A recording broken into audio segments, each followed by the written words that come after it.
ওনারা কেন আর ব্যবসা করে খাইতে জন্য এইভাবে সাহায্য তো 10,000 ওদের একটা ভাই আর গরম দেখার এই আর কথা আর কি করতে বলতো। রান্নার অন্যতম জ্বালানি এলপিজি গ্যাসের দাম আবারও নতুন করে পাচ্ছে। 12 কেজির উগ্র এলপিজি সিলিন্ডারের দাম 70 টাকা বাড়িয়ে 1,598 টাকা নির্ধারণ করা হয়ে। এর আগে চলতি বছরের এপ্রিলত 2 দফায় সিলিন্ডারের দাম আবারও বাড়ছিল। তবে জুন জুলাই কিছুটা কমে আইলো, আগস্ট দায়েরে আবার এলপিজির দাম বাড়ে গিয়ে।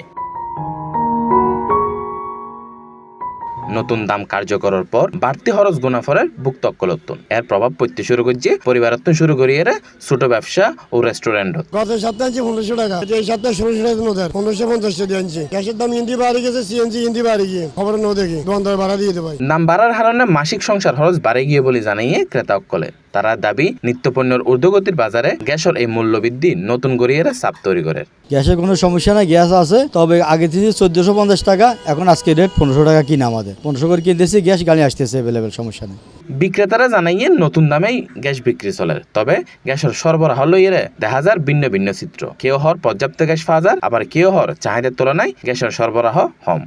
এক সপ্তাহ আগে যে রেট আসিল এখন কিন্তু রেট নাই ভাই। এখন সমস্যা চলতে মনে করেন 2-4 দিন আগে ভাই গ্যাস বেশিতে যা, এখন আজ 100 টাকা বেশি। এখন কোম্পানির কিনাই সাপ্লাই নাই, সাপ্লাই যেহেতু নাই আর আমার কাস্টমারের মাল দিন না। গ্যাস তো কোনো সংকট, অ্যাভেলেবেল গ্যাস আছে আর যেহেতু আছে এইটু দেয়। গ্যাস সরকারের দিকে দিয়ে 1598 টাকা, আর বেশি দিয়ে 1550 টাকা, 1570 টাকা। বরঞ্চ গ্যাস অ্যাভেলেবেল থাকেন আর 20-10 টাকা কমে বেতন যায় না। গ্যাস কোনো সংকট নেই, বর্তমান প্রচুর পরিমাণে এলপিজি গ্যাস আছে। ব্যবসায়ীরা হয়ে গ্যাসের দাম বাড়ায়, পরিচালন ব্যয় বাড়ে গিয়ে। তাই ভোক্তা ও ব্যবসায়ী উভয়ের প্রত্যাশা বাজারের দাম স্থিতিশীল রাখিবার পাশাপাশি নিরবিচ্ছিন্ন সরবরাহ নিশ্চিত করিব সংশ্লিষ্ট কর্তৃপক্ষ।